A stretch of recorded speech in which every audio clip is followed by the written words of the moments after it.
Step one, conventionally put, we admitted that we were powerless over our addiction and that our life had become unmanageable, is your honest entry point into a 12-step program, given that our remit and the way that we're approaching our work is that we want to be able to apply this program the way that I do across every aspect of our life. That could be a severe addiction issue. You could be watching this thinking, I'm drinking too much, my drinking is ruining my life, I need to change it. Or it could be something more vague and difficult to identify. I don't want to be in relationships that make me feel bad about myself. I don't want to be working in a job that's making me feel inferior.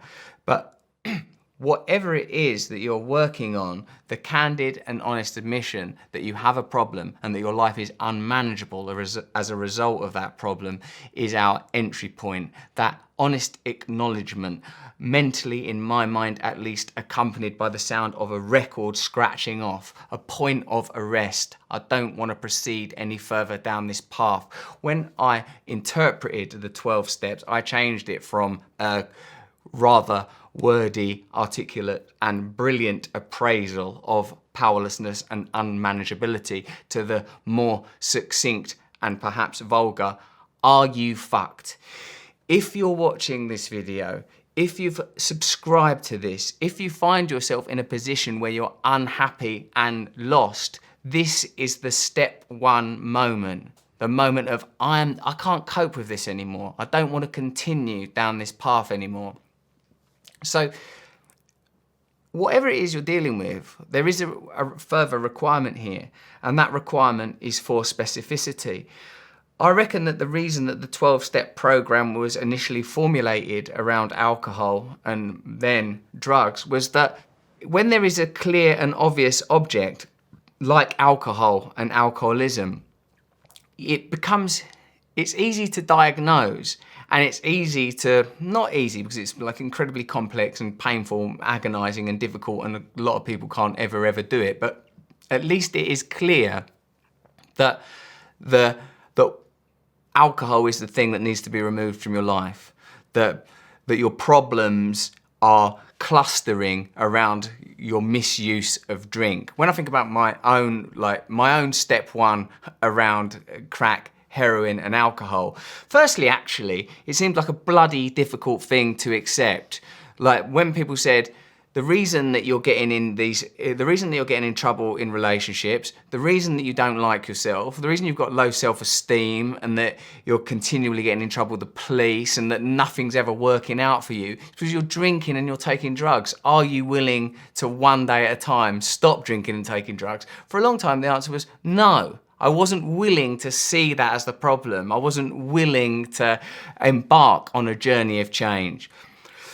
Having done that and having seen the success of it, I'm now willing in pretty much eventually almost any situation to take a 12-step journey.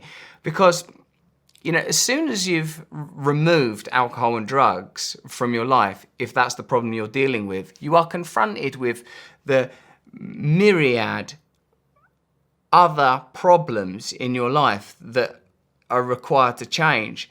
And these things are no longer external, they're internal issues. So what we have to do when taking the step one is identify what it is you want to change. I've worked step one around drugs and alcohol. I admitted, right, yeah, my drug and alcohol problem, I'm powerless over it. I can't control it. Once I start, I can't stop. The consequences of me drinking and taking drugs are creating unmanageability. This word unmanageability can be understood as, like, once I start drinking and taking drugs, I don't know where I'm going to end up. I don't know what the consequences are going to be. I don't know when I'm going to be able to resume control of my life again. It becomes a kind of helter-skelter.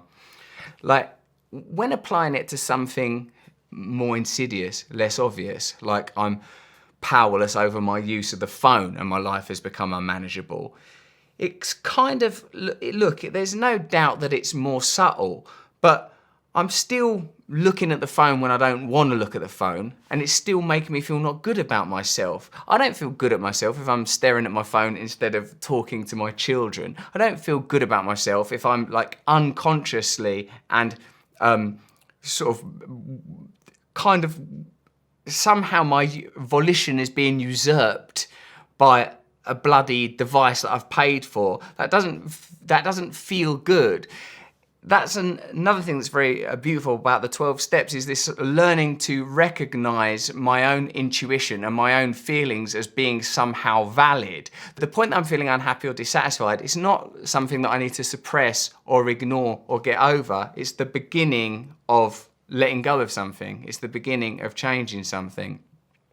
I am working this program at the moment around phone use. I'm working it around the way that I behave in professional environments. I'm working this program around the way that I treat my wife. So the first thing I have to do is acknowledge that it's a problem and that my life is unmanageable, that in regard to that particular issue, I'm fucked. So at this point in working the course, you do have to clearly identify what it is that you want to change. That's not to say that you can't, like me, work it across multiple issues. That's what I do. I'm right now working it across multiple issues, but you do need to be specific. You do need to say, I want to change my relationship with food. I want to change the way I talk to my partner. I want to change my relationship with my sexuality or my sexual behavior. You do at this point need to identify it. It's not enough to say my whole life's a mess, I'm generally unhappy, because that doesn't give you a sufficient purchase for the scaling of this problem. You need to identify, okay, what I'm dealing with is this. So like, just to give you an idea of the scope that it can be worked in, for me initially it was crack and heroin. I was willing to admit that it was a problem. I had no choice but to admit it was a problem, and that my life had become unmanageable. And now I'm working it around my use of technology, negative thinking. Like it can become much subtler, and it is equally successful. It's obviously harder to work an abstinence program around something as involuntary as negative thinking. But what I can do is recognize, I'm habitually engaged in negative projection and anxiety. That's a problem. I want to change it. Once I've done that, then I can, if I choose to, embark on the rest of the steps. I can accept the possibility of change. I can ask for help. I can inventory. I can then observe the patterns that recur in these situations. I can see if anyone else has been harmed as a result. I can stay aware. I can recognize that a component of change is going to be prayer and meditation, a changing of my perspective through spiritual practices, and that the end result of all of this is to become of service, to become of use, to ultimately change my perspective from a kind of infatuation with self-fulfillment to a willingness to be of service to others. Accompanying this course, you have some worksheets and materials that you can use along with this video. I mean, if looking at my face on a laptop or a phone isn't sufficient to deliver you to salvation, I begin to wonder what the hell the problem is. But there are also some written materials. I just want to talk you through how they work. So firstly, we identify what we want to change. For the purposes of this exercise, my example is like my use of tech. I can be even more specific than that, looking at my phone in the morning, first thing when I wake up. The reason I'm using that, even though it sort of seems a bit minor and trivial, is that I'm going to operate on the assumption that if you're sitting there withdrawing from heroin or on your way to score more, that for a start, you will require additional medical, psychiatric and therapeutic support, but also somehow the more subtle the problem, the more the efficacy of the program is demonstrated. So, like in my case, I want to change my phone use. I want to not look at it first thing in the morning. I don't want my phone to be given the job of making me feel better about who I am. I recognize that's an inappropriate function to give a piece of technical equipment. Next question is, what pain or fear do I associate with change in this area? Now that sort of might seem like rather grand for such a trivial route of inquiry, but the pain and fear that I associate with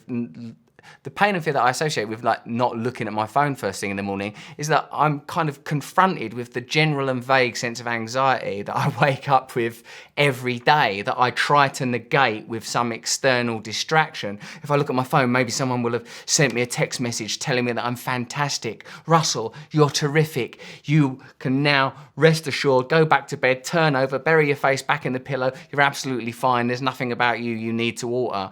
In reality, I know that there'll be things on my phone that annoy me, work emails, and suddenly I'm not facing the day. I'm not embarking on my day thinking about how can I be useful? How can I help others? How can I be a better dad today? I'm sort of already bogged down in minutiae. So the pain and fear that I associate with change is that if I wake up in the morning and I've not got my phone, then I've got no excuse to not meditate, for example. That I'm going to be confronted with this sort of vast, open icescapes of every day. Like, I like to anchor my day to something minute and quotidian. There's only so much horizon I can bear. So that's the fear that I associate with change in this area. What pleasure am I getting out of not changing? The pleasure I get out of not changing, I guess, like with all forms of addiction, and this is the reason that addiction is a perfect metaphor for a material attachment, is that with an addictive behavior, this is a sort of an experiment that could be run in a lab with a rat. I'm rewarded about 1 in every 5 times that I engage in an addictive behavior. It was the same with drugs, it was the same with sex, same with pornography. Once in a while, it's fantastic, it's terrific. But the rest of the time, it's pretty dismal and disappointing, as all forms of a material attachment ultimately will be. There is no way that I can make myself feel spiritually fulfilled or even comforted by looking at a phone or smoking crack. Not long term. Eventually, it will lead me to a point of disappointment and dismay because these objects are not capable of addressing an inner malady. What pleasure am I getting out of not changing? The pleasure I'm getting out of not changing is once in a while, it works for me. Once in a while, someone will text me and say, you've got this job or you're terrific.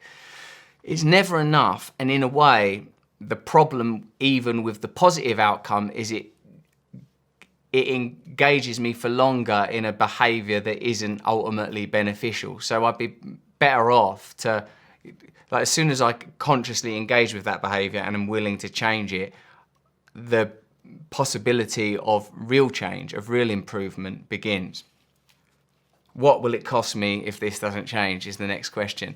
Like, and again, you know, if you're dealing with heroin or you're dealing with paying sex workers, and like when you're in a marriage or you're dealing with like looking furtively at porn continually, it's kind of more obvious to sort of identify what it's going to cost you. It's going to cost you your self-esteem. It's going to cost you your relationship with your partner. But like when it's like looking at the phone, it's less obvious, but it's still evident. What it cost me is my peace of mind. It cost me my autonomy. It cost me freedom. Like I'm designating an object as a kind of as a stimulant for happiness. I suppose that's why the addiction metaphor is a good one. Stimulus response as a means for living. This is the way that consumerism and materialism operate. This is why I think addiction is rife, because we are continually taught that we can fulfill ourselves, improve ourselves, advance ourselves with the acquisition of an external material object or through the validation and approval of other people.